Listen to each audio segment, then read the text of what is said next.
Hi, welcome to winemastery.co.uk. My name's John Lightfoot and this is John Murphy. And we're here on lockdown still, so that's why we're 6 feet or 2 metres apart. But we, at last, after a long hiatus, have managed to get in some videos in which we've really missed seeing you guys. So, what is Wine Mastery all about if this is your first visit? Well, we try to find you the wine that you will love, and if not the wine, the wines that you will love. Be it a white wine, be it a red wine, be it a heavy red or a light red, or a sparkling white wine that you would just absolutely love. We try and help you find exactly that wine. Our whole mission is about trying to help you find that wine. Isn't it, John? John, I was thinking the same thing. In fact, I'm surprised I didn't put in to just, push you a little bit further because these introductions are not long enough, I find.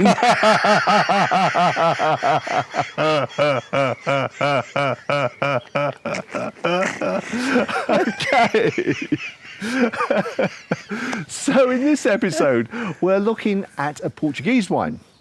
In fact, it's a Portuguese wine that's been sent to us to try by Lucis Wines. Thank you very much indeed, guys. Thank you so much for sending this to us.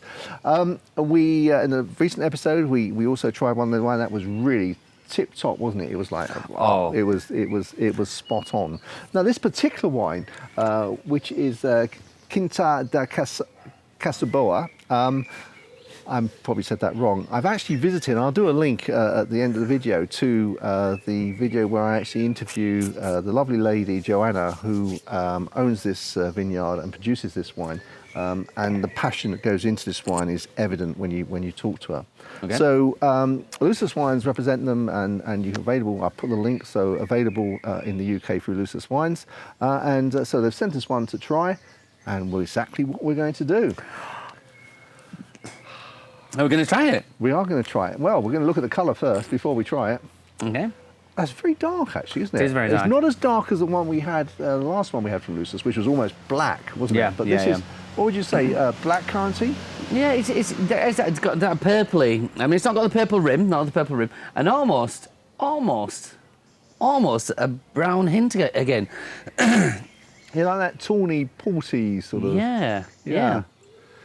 Well, I suppose it's only a couple of 100 kilometres from Porto, and I wouldn't know. But let's go straight on to nose with it. Yep. Oh, it smells good, yeah. I was going to say, not in an unkind way, I was going to say smells dirty, good and dirty. It's got that sort of like Pinot Noir-esque sort of earthy. Yeah, I think it's a...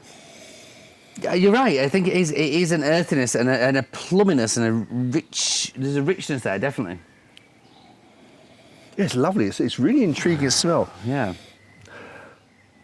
It's actually one of those wines that you actually want to, because you're aware, sometimes when I smell a wine, then I smell it, and when I drink it, I can never get that same smell back. So I'm just aware that if I start to taste it, I may lose that particular smell, or the experience of that particular smell. I'll taste it for you, John. Thank you. I'll start you off. Thank you. You're welcome.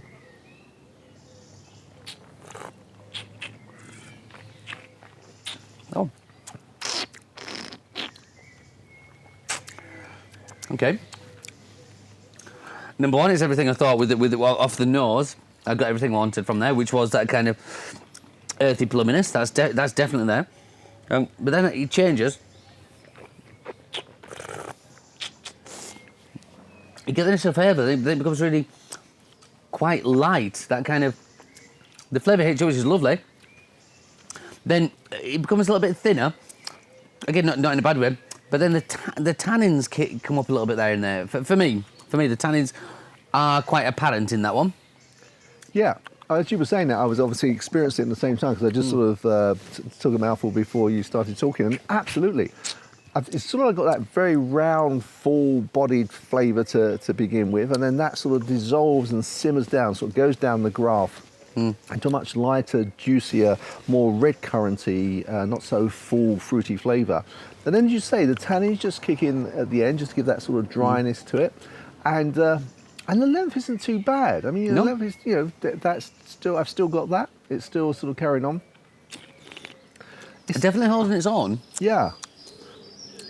And this is Merlot and Touriga National. Excuse me I'm for gonna let my you pronounce that one. pronunciation. But I don't really. Do you recognise that as a Merlot? From the plummy and the earthiness, yes, but as you said, there is something that comes through afterwards, which is just not. Like you said red currant. I'd probably go lean more to black currant. Okay.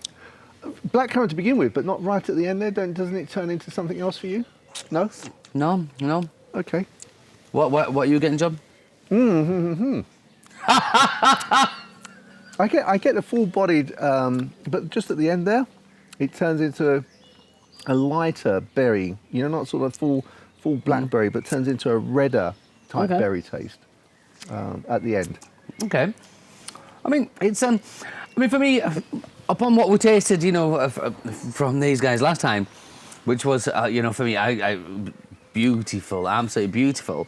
I'm not saying this isn't beautiful, but my style is definitely the last one we tasted.